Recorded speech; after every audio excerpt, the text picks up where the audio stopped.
Hello everyone, welcome to Byjus Exam Prep IAS. Today in this session we are going to have a discussion on the newspaper of 28th of April 2024. So let's begin with the list of articles first, and these are our articles. So first we'll go through these three articles in detail. One regarding forest fires in Uttarakhand, and then India-Oman relations, and then lastly with regard to the climate events and how they might impact Asia. So these are the three articles that we are going to have a detailed discussion on. And then there are two articles from your prelims perspective. One from the perspective of the rock evidences of Earth's magnetic field, and then China launching first of the 8 hangar class advanced submarine built for China. For Pakistan. So let's begin with the first article, and this is about forest fires that we right now see in Uttarakhand. Over 140 hectares gutted in Uttarakhand forest fires. Now, what exactly are we seeing here? Now, in this context, what we see is that the recent forest fires that have occurred in Uttarakhand, they have become a very significant concern. And there are over 142 hectares of forest land in just last 3 days or 72 hours that have been engulfed by these fires. Now the situation right now has escalated when one of the fires that had approached an air force station as well near the Nanda range. Now in this context, what now we have seen is that the Indian Air Force, they also have started deploying their helicopters, that is the Mi-17 V5 helicopters. They also have been deployed now for looking into the concern. Now overall what we can see is that they actually are equipped with a bucket called as the Bambi bucket to extinguish the flames. So these are called as the Bambi buckets, which basically will be used, and overall this bucket can actually carry up to 3500 liters of water, which will be drawing resources from the Bhimtal lake, which they also have got the permissions from. Now overall what we see here is that the rapid increase in the fire incident is something which is very alarming, because there are 23 new fires that have been reported on one single day, and this has added to almost 85 fires that have been recorded in the preceding last 3 days altogether. So overall that's why the Indian Army also has been called in to assist, and they have been deploying 2 columns in the Kumaon region for firefighting efforts. Now overall what we also see is that the Chief Minister Pushkar Singh Dhami, he also has expressed his concern, and he has also been actively coordinating with regards to the efforts, and that's why we see that there are a lot of things that are being done right now to ensure that these kind of efforts can help in getting rid of the problem right now that have been caused by the fires. And overall when it comes to the Uttarakhand fires, before we try to understand what's happening in Uttarakhand, let's also go back into the basics first and try to understand what exactly is forest fire and what causes forest fire. Now forest fires, largely you can say they are the uncontrolled fires that are occurring in nature, and sometimes you can say that these are also like accidental disasters which pose a very huge challenge to the forest ecosystems globally. And there are 3 probably important conditions that must be present in order for any kind of fire to exist. One, there should be a fuel. So just understand that there have to be 3 conditions. All right, there have to be 3 conditions. And what kind of conditions? One, the presence of fuel. Second, presence of oxygen. All right, and then third is a heat source. So these 3 must be present. All right, so oxygen, fuel, and a heat source. Now this is often referred to as a fire triangle as well. Now in case of a forest, oxygen is already available in ample supply, right? And the fuel is supplied in the form of the dry trees or the grasses, the litter, particularly in the dry and hot summer months. Dry weather, drought, and dry vegetation, they can very often lead to very easy kindling of the fire. and that's why strong winds also can help in further spread of the fire. So that's why just understand right now when we look at the conditions. So first, dry weather, correct? Dry weather, then drought kind of situation,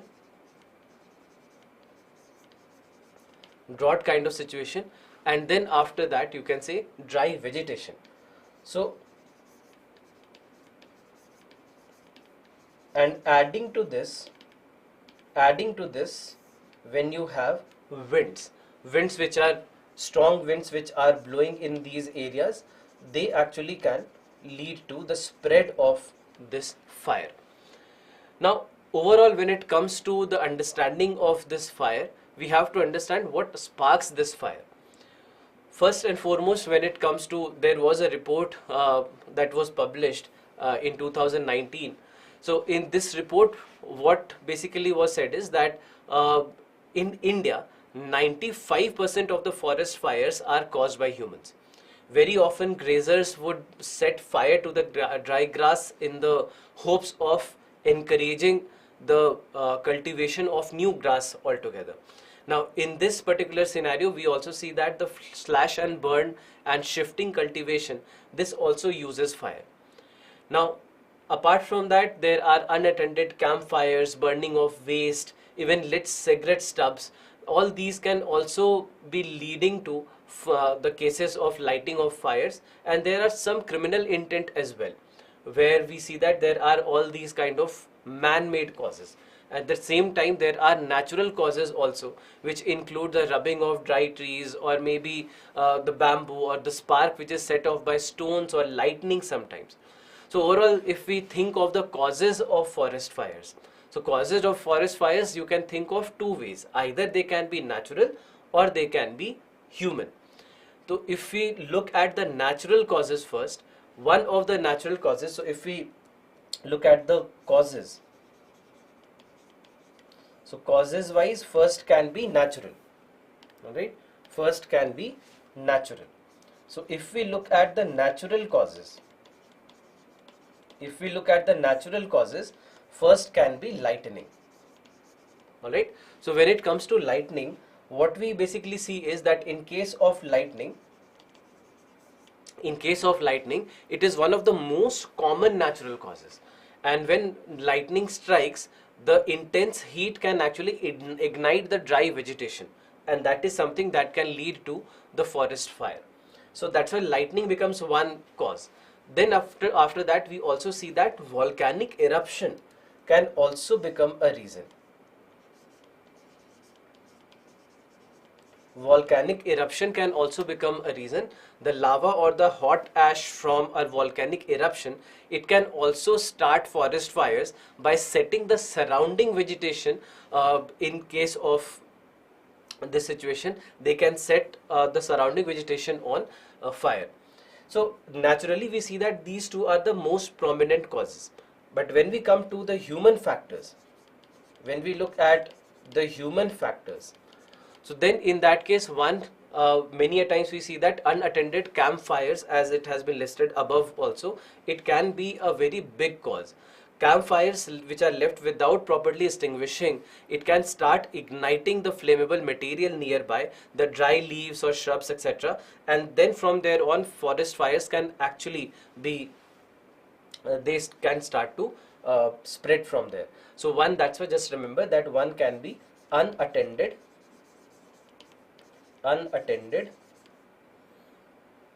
camps. Then it can also be cigarettes.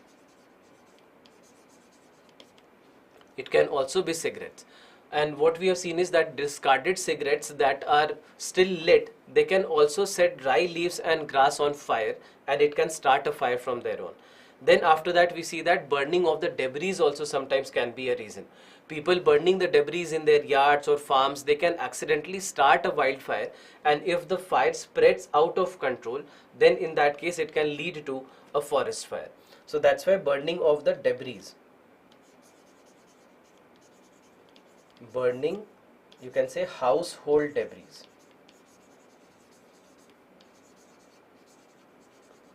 they can also lead to a reason like this. Then after that, sparks can also come from a lot of different equipments as well. That sparks from chainsaws, vehicles or other machinery, they can also start the fire. And especially in dry condition, it can be a reason. Sometimes it is also arson. Deliberately setting fire is also something that can happen. It is a criminal act and it is a very significant cause of many large and dangerous fires that we have seen across the world. So that's why sometimes it can also be arson. Sometimes it can also be arson. Now overall, there is one more factor that we have to understand here, and this is the factor of climate change. So today we do understand that climate change has also started leading to a lot of these events. Changes in the climate can actually cause increase in the likelihood of forest fires. The warmer temperatures and the extended dry spells, dried out vegetation, all these things, we see that they have all made the entire dry vegetation more flammable. And this creates conditions that are more prone to fires, and they allow them to spread very fast and they start burning for longer periods of time. So that's why we see that overall climate change has also started to become a reason, and because of the change in the weather patterns and the prolonged dry spells and increased temperatures altogether, all these things have actually also led to a lot of increase in the number of forest fire conditions. Now, when it comes to forest fires, there are three types of forest fires.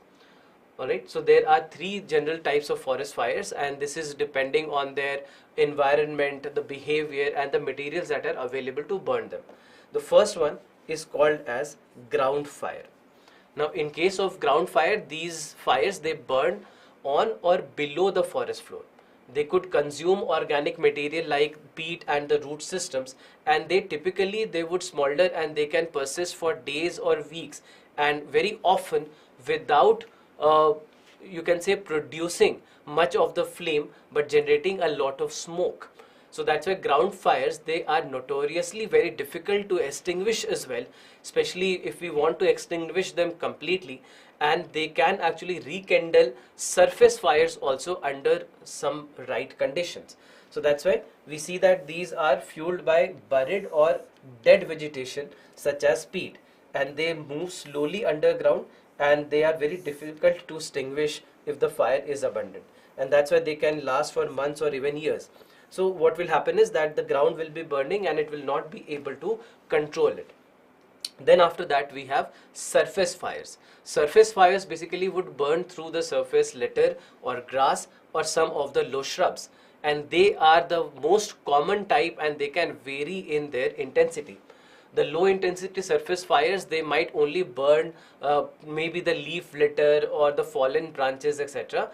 But when it comes to the high intensity fires, they can actually scorch the surface or scorch the trees as well, and they can significantly alter the landscape altogether.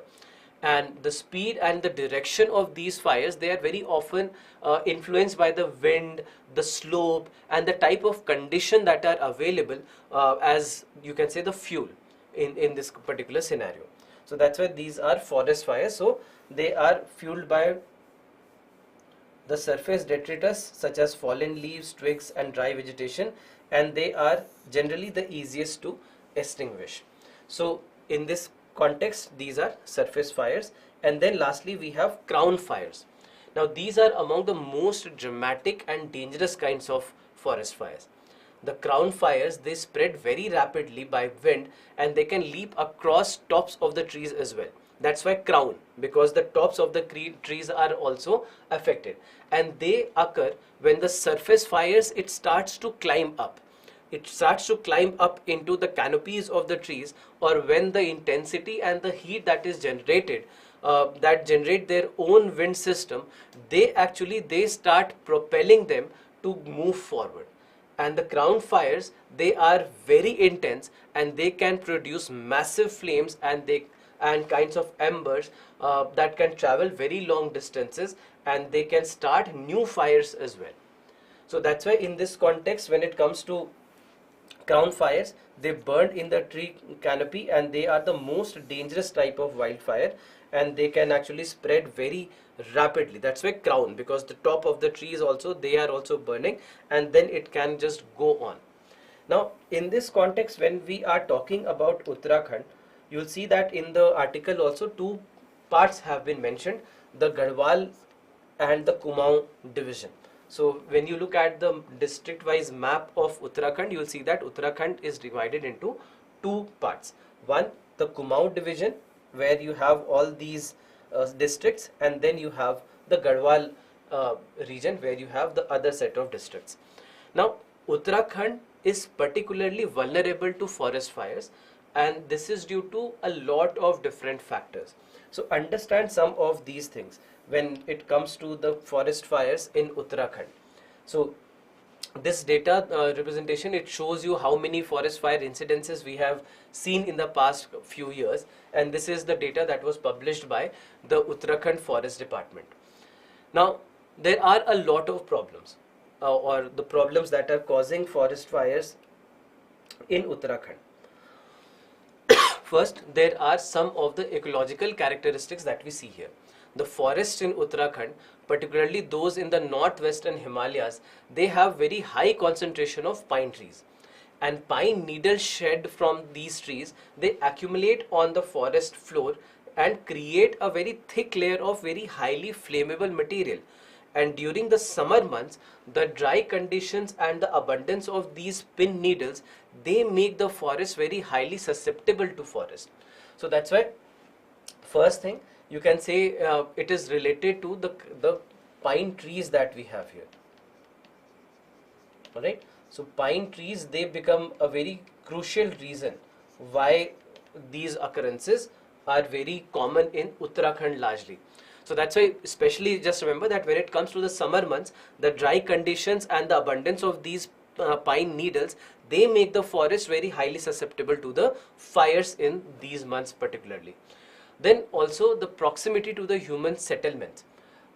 There was a study that was done, and this study had highlighted that when it comes to the low altitude regions of the Himalayas, including the parts of Uttarakhand, these are very close to the villages, and this proximity, this leads to a greater human interaction with the forest, and that's why including activities like clearing of the forest, or that is basically for agriculture, or the grazing of the livestock, and some of the other anthropogenic uses, which increases the risk of forest fires altogether. So that's why second reason has been the proximity to human settlement. Proximity to human settlement. And then after that, we see that the use of remote sensing based models has also shown that the areas with very high primary productivity and certain burn indices such as normalized burn ratio, they can effectively identify the regions which are more susceptible to the forest fires as well. And the normalization burn ratio that uses satellite imagery to detect the changes in the vegetation reflection which are caused by the fires, they are also helping to map out the burning areas more accurately. Now overall what we basically see is that apart from these two reasons, one major reason also has been climate change. The increase in the average and the maximum air temperatures, and along with, you can say, the decrease in the precipitation that has been observed in various different studies, they basically are linked to the forest fires in these kind of areas. So that's why we see that the climatic factors being the drier conditions, they also have become more favorable for the fires to start and to spread. So that's why one problem has been climate change. Then after that, some of the human activities as well. There are direct human contributors to the forest fires. For example, we see that there are a lot of man-made fire incidences that have been reported by the Uttarakhand Forest Department. So that's why we see that if you think of an example, there have been certain arrests that have also happened in certain areas where individuals had set fire deliberately to promote new grass growth for grazing. and such kind of activities, they underscore the importance or the impact of the local community practices that can also be there on the forest fire incidences. So that's why in a manner you can say that human activities, they are also related to the occurrences of forest fires in Uttarakhand. So that's why just try to understand the various aspects of this disaster, because this is something that the government is trying to take care of as quickly as possible, but we do see that it has created a situation which is very, very severe. Now let's look at the second article. India set to sign trade deal with Oman to expand its West Asia ties. Now in this context, what we basically see is that India and Oman, they are set to sign a trade agreement in the upcoming months to enhance the bilateral relations between these two countries, and particularly in the light of the increasing regional tension which are affecting major shipping routes in the area. The trade agreement is something that aims to strengthen India's strategic positioning by securing access to some of the very important key routes which are passing across Oman. And this is something that also serves as a very vital gateway to the Strait of Hormuz, which is a very crucial transit point for the global oil shipment. The trade relations between India and Oman, although you can say currently it has been valued at under 13 billion annually, it holds a very significant strategic importance for India. The implementation of this trade deal is something that is contingent with the approval of the government that also maybe comes after the election, and how exactly the things are shaping up after the election as well. Now, we have to understand that in this context, what we basically see is that India has seen a shift in the absence of a progress on a broader agreement with the Gulf Cooperation Council. India has started shifting its focus to bilateral agreements with all the GCC member countries like Oman or the United Arab Emirates. So in this particular scenario, we have seen that this is partially also motivated by the pressures that we have seen that as GCC also engages in the trade negotiations with Pakistan and China. So at the same time, that's why we see that we are also trying to take our step under these circumstances. And under terms of the proposed trade deal, Oman has actually agreed to eliminate the duties on various different Indian exports, such as the agricultural products or the jewelry or the leather goods and automobiles, medical devices. So in all these cases, we see that there will be a reduction in duty at least that we will see. So it will eliminate duties on 3 billion worth of Indian exports, which is very, very crucial. So in this context, there are a lot of things where we'll see that this will be done. So what all? Agricultural products, all right, agricultural products, then gems and jewelry, then after that we'll see that on automobile and leather goods as well. So on automobile, then on leather goods,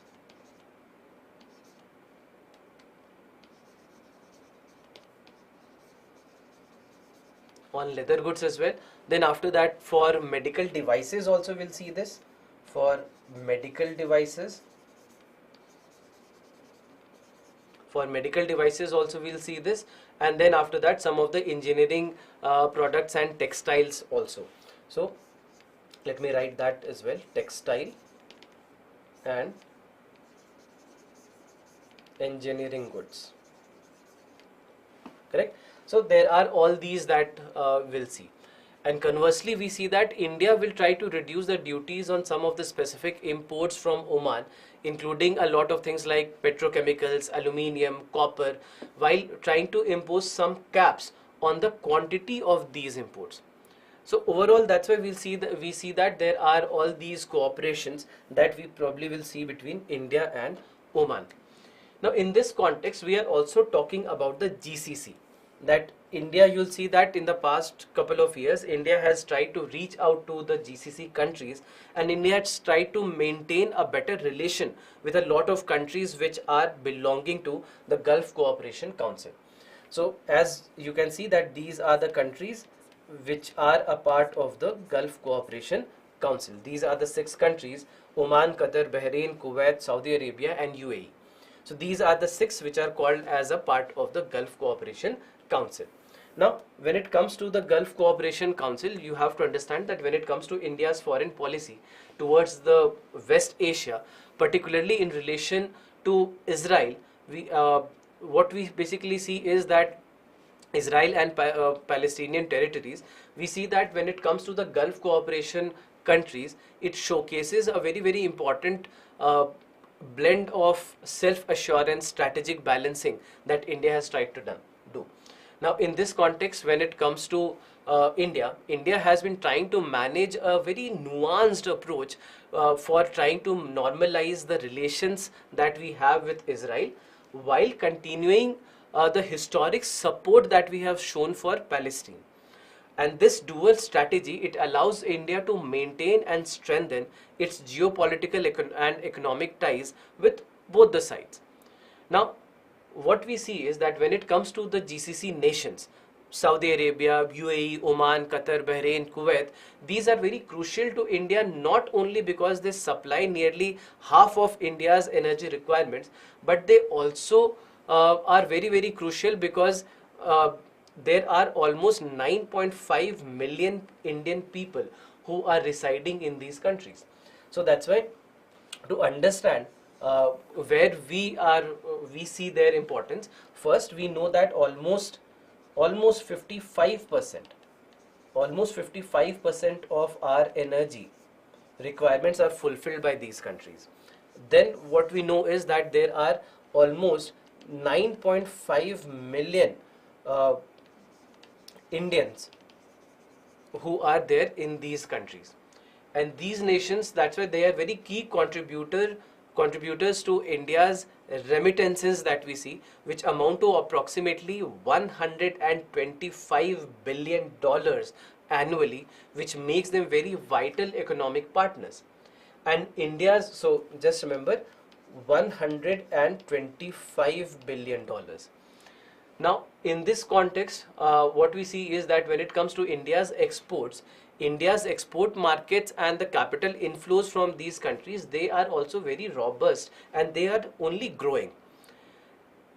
Also, when you look at some of the historic and some of the recent developments, you'll see that since early 2000s, marked by the first time when our Foreign Minister Jaswant Singh, he had visited Saudi Arabia back in 2001, India's relationship with GCC has seen a very positive evolution. High-level visits like, for example, the former Prime Minister Manmohan Singh's visit in 2010 and the numerous visits that have been made by Prime Minister Narendra Modi since 2015, they have further solidified all these ties. And then we see that there have been various declarations. For example, the Delhi and the Riyadh declarations, they have also underscored the cooperation in areas beyond energy, such as counter-terrorism and defense as well.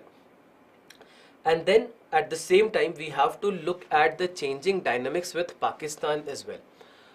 Because when it comes to the GCC's shifting stance on Pakistan and the Kashmir issue, it marks a very significant diplomatic achievement for India. Previously, they were aligned with Pakistan based on the religious ties. The GCC now recognizes Kashmir as an internal matter of India, and a stance that has been publicly supported by the UAE back in 2019 as well. And this also reflects a broader realignment in this particular region, as the GCC countries, they increasingly view India as a stable and secular partner as opposed to a politically unstable partner that was Pakistan. So that's why in these cases, when it also comes to, let's say, India's defense relationships, all right. So one more thing that we have to take the context of the dynamics with Pakistan, that how the relationships have been shifting and changing. And then after that, from the perspective of the strategic and the military and the defense engagements. Now, India's defense relationships with the GCC countries, and in this case, particularly Oman, has been deepening. India has had military personnel in Oman since back in 1970s, and it was was granted the access to some of the strategic locations such as the port of Duqm in 2018. Now, in these kind of developments, not only it enhances India's strategic military footprint, but it also aligns with its Indo-Pacific vision, aiming to secure the energy routes and the regional stability of these areas. Now, also when we look at the trade and the economic relations, the economic ties between India and GCC is also poised to expand further.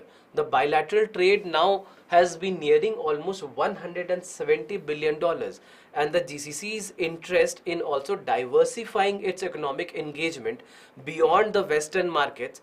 It also includes a lot of important Asian powerhouses. For example, India, China, Japan, South Korea.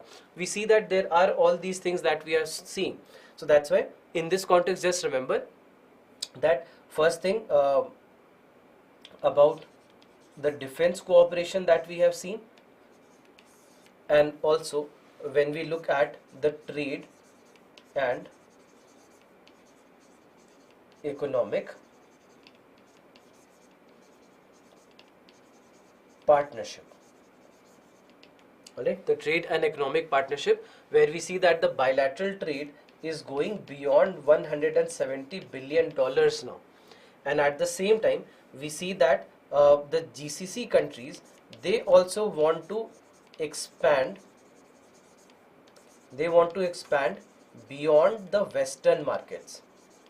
So that's why for them, countries like India or China or Japan or South Korea, these markets become very, very crucial for GCC. So that's why we see that it has laid a foundation for enhanced commercial relations as well. And that's why when you look at the future prospects, with the ongoing social reforms and greater religious tolerance that we see in the GCC countries as well, combined with India's robust approach to diplomatic and economic engagement, the relationship is only set to grow further. And the potential comprehensive economic partnership agreement with Oman is expected to double the mutual trade, and this is something that exemplifies the opportunities which are there ahead. So in summary, you can say that India's foreign policy in the Middle East, it has been characterized by strategic depth, and it has been a kind of balancing act between the historical allies and new partnerships, and also it is a focus on leveraging economic, strategic and demographic advantages to try and reinforce the international standing that India has right now. So that's why just understand that this article is not only about India's relation with Oman, but it goes beyond that, and we have to see from the perspective of how India's relations with the GCC countries altogether has also been changing. So that's why it becomes very, very crucial in this context. Now coming to the next article, how do extreme climate events impact Asia? Now, what we basically saw was that there was a report, and there was a report by the World Meteorological Organization called as the State of Climate in Asia. Alright, the State of Climate in Asia for 2023. It highlights that Asia has warmed faster than the global average since 1960, and in particular 2023 was the warmest year on record worldwide. Now, the report, it basically talks about a very significant gap between climate projections and the ability of the Asian nations to adapt and to mitigate the impact of climate change. And in terms of the toll that we have seen from the heat in Asia during 2023, there are over 2,000 people who lost their lives, and there are more than 9 million people who were affected by extreme climate events, with over 80% of these incidences are linked with storms and floods. Heat waves, they also have been a major killer, with significant underreportings of heat related deaths as well. Now in India itself, when we talk about India, so first thing we see that there have been extreme climate events that we have seen, and notably in this, floods and storms have been significant. At the same time, heat related deaths actually are underreported sometimes, so that's why maybe the correct figure there is larger than what we have seen. Now in India alone, the severe heat waves during April and June resulted in approximately 110 deaths, and a very prolonged heat wave impact that we saw in the large regions from other Asian countries like Bangladesh and southern China, including eastern India as well. We see that there have been very significant impact, and then also the impact of floods and storms was also devastating. The tropical cyclone Mocha, the strongest in the Bay of Bengal in a decade, it had struck Myanmar and Bangladesh in the month of May, and the subsequent floods, landslides and the lightning that happened in June and July, it killed approximately 600 people across India, Pakistan and Nepal. In India, the floods and the landslides in August, particularly in Himachal Pradesh and Uttarakhand, it claimed lives of about 25 people, and across the year, lightning caused more than 1200 fatalities in India alone. So that's why when it comes to all these events, we have to understand that how they have been very significant in the context of where we are right now. And then in this, that's why when we look at the disaster preparedness, India's, or let's say Asia in general, Asia's early warning systems, they have shown some effectiveness. For example, Bangladesh was able to prepare a day in advance for the cyclone Mocha, and it helped them in saving a lot of lives. However, a report from the UN Office for Disaster Risk Reduction shows that the Asian countries generally have limited tools to fully implement the effective multi-hazard early warning systems that are required. And the average composition score that they basically give for such systems in Asia was 0.46 out of 1, with the region performing the best in warning and dissemination, but lagging in the risk knowledge itself. And in India, according to the reports and the scientists, the increased frequency of the extreme climate events is very consistent with the global trends as well. And the use of early warnings has improved the preparedness for such kind of events like cyclones, which historically would have had very high death tolls. So that's why we have to understand that challenges still remain, particularly when it comes to dealing with sudden events like lightning, where the marginalized communities, they often lack access to timely information. So that's why we see that there are these kind of problems, and it has also been pointed out that while India has been able to historically manage the natural disasters well, the new challenges which are posed by climate change, such as the unprecedented heat waves and rising sea levels, they show that current preparedness and adaptation strategies are not sufficient. And that's why it has been emphasized that there is a need for very urgent strategic changes that are better equipped for the communities to handle these kind of evolving climate challenges as well. So that's why from this perspective, when it comes to Asia and particularly India, we have to take care of and understand these issues. Now coming to the prelims based articles, the first article is rocks with evidence of Earth's magnetic field discovered. Now the researchers from MIT and Oxford University, they have made a very significant geological discovery in Greenland. And this is something that has uncovered ancient rocks that contain the oldest remnants of Earth's early magnetic field. And these rocks, they basically are approximately 3.7 billion years old, and they have exhibited magnetic signatures with a strength of at least 15 microtesla. And this is comparable to the current Earth's magnetic field, which measures approximately 30 microtesla. Now, the study that was published in the Journal of Geophysics Research, it pushes back the known existence of Earth's magnetic field by at least 200 million years compared to the previous evidence that dated back to 3.5 billion years.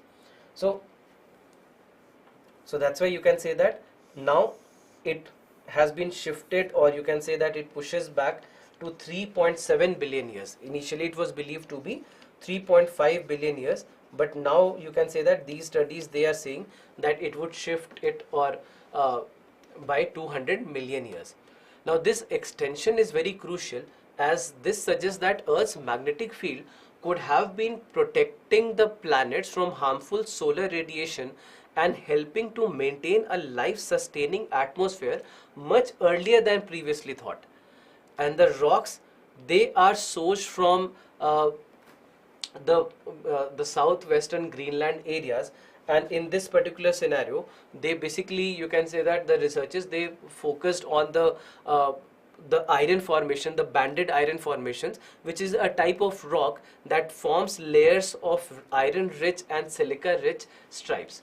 Now in these kind of formations, they are believed to have originated in ancient oceans before the rise of atmospheric oxygen, which happened approximately 2.5 billion years ago. So that's why this team, they used a uranium-lead dating technique on magnetized material within these rocks to establish their age and the presence of the ancient magnetic field. And that's why this discovery not only provides insights into the timing and durability of Earth's magnetic field, but also tries to understand and underscore its potential role in Earth's habitability from the earliest stages in the planet's history.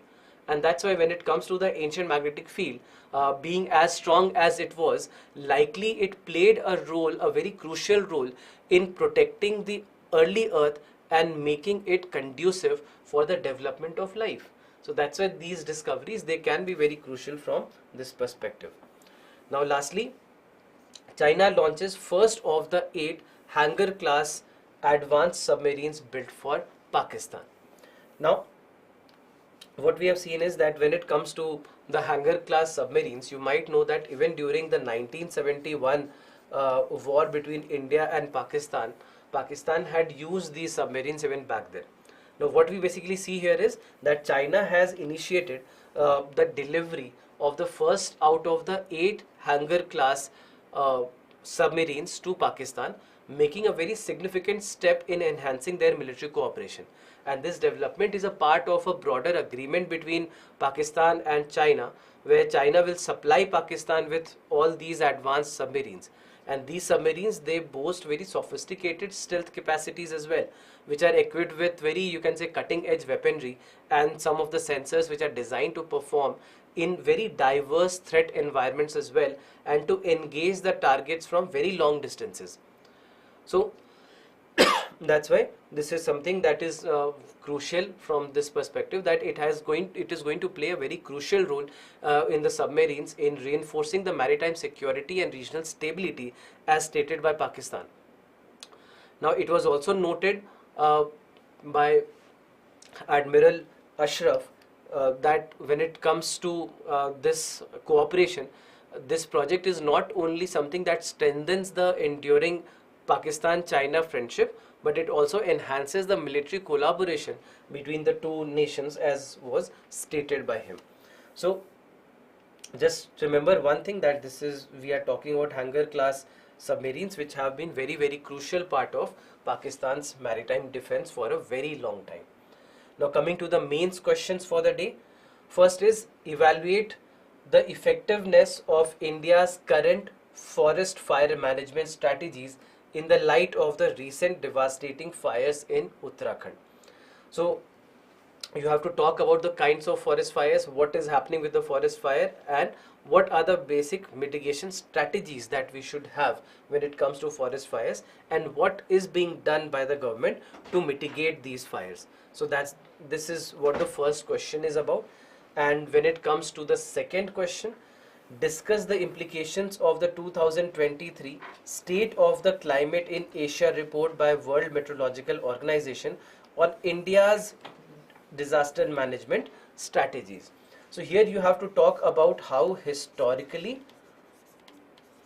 the historical perspectives, and then you have to talk about the current scenario. So you have to take both the perspectives into account and then write an answer here. That think of the history and how India has been well prepared for disasters, and early warning systems have been working very well.